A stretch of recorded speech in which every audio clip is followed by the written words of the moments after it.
Hi, it's Chris. I wanted to go over operant conditioning. We had a discussion where I asked you to give an example of each. That would be positive reinforcement, negative reinforcement, or punishment. Across the board, most students had no problem with positive reinforcement. So I'm going to focus this video on negative reinforcement and punishment.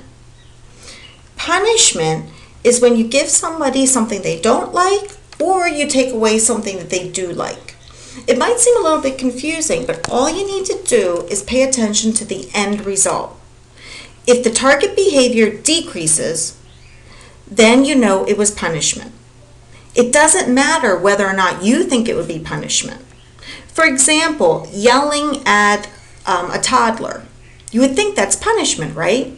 Well, if the target behavior increases, then it was actually positive reinforcement. And some kids, they'll take attention any way they can get it. So what you need to do is look at the end result. If the target behavior goes down, it's punishment. If it goes up, it's positive or negative reinforcement. If the behavior goes up, then you need to choose between positive or negative. Positive is pretty easy. That is when you give somebody something they like. Negative is when you take away something that they don't like. And if you think about it, we do things for a whole bunch of different reasons. And some of those reasons are to get out of feeling bad. The example I gave was taking Excedrin. I've had migraines my whole life. I found out a couple years ago that Excedrin helps my migraines. Now, as soon as I start getting a headache, I'm in that Excedrin bottle. In this case, it doesn't mean that I take Excedrin more often, but I take it quicker. So before I waited until I had a full-blown headache, now I take it before it even gets there. That increase in behavior means that it has to be one of the reinforcers. And then I say, okay, did I give myself something I liked or did I take away something I didn't like? And in that case, taking away the headache is the reward. So it has to be negative. I want to give you some examples that you had in the class. I've removed names and I've also removed names from the discussion, so nobody's going to know who said what. Couple things, I enjoyed this one, the first one. We have a son who's playing his music too loud, so mom takes the door.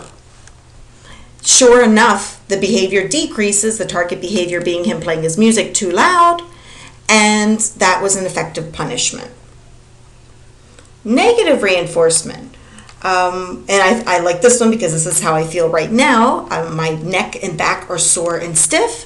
This person does some stretches, takes a bath, and they feel better. So sure enough, we can assume that now as soon as they start getting sore and stiff, they start stretching. That behavior comes on quicker. So therefore we know that it is a reinforcement and the reward is taking away the soreness. It's taking away something you don't like, so it's negative. Here we have positive reinforcement. I like this example because the rewards were actually really, really good. So we have a son who, if he does well in school, he gets to choose his reward. And that's always more effective with kids if you have them invested in the reward. And then the other thing I liked about this is they were doing things as the reward. And we know that that's very effective. So going out to the movies or doing some experience with your child, that's a very effective reinforcement. Couple other examples of reinforcement. Actually, the first one here is punishment. We had a son who took out his cell phone and he got suspended, wasn't allowed to play a football game, and wow, was that a big punishment. But I'm going to assume he doesn't take out his cell phone anymore. We have some daughters who are arguing and bickering, and mom says, well, you can't go out with your friends, and that works. I wish that worked in my household. But if the behavior decreased, then it was effective punishment.